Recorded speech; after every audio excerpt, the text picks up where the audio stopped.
నమస్కారం ఘంటారావానికి స్వాగతం. ముందుగా ప్రధాన అంశాలు. బుసాన్లో అపెక్స్ కొరియా విభాగాన్ని ప్రారంభించిన లోకేష్ ఏపీలో పెట్టుబడులకు అనుసంధానకర్తగా పనిచేస్తుందని వెల్లడి.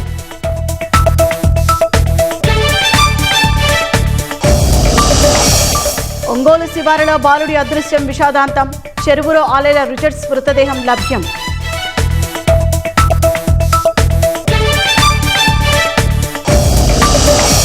బెంగాల్లో బాలికపై అత్యాచారం చేసిన నిందితుడు ఎన్కౌంటర్.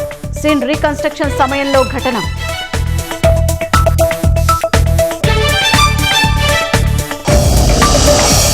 దేశంలో ప్రభుత్వ బడుల్లో తగ్గిన విద్యార్థుల నమోదు.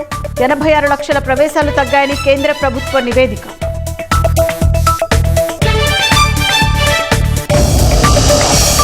తిరుమల వైభవాన్ని తలపించేలా అమరావతిలో దివ్యక్షేత్రం.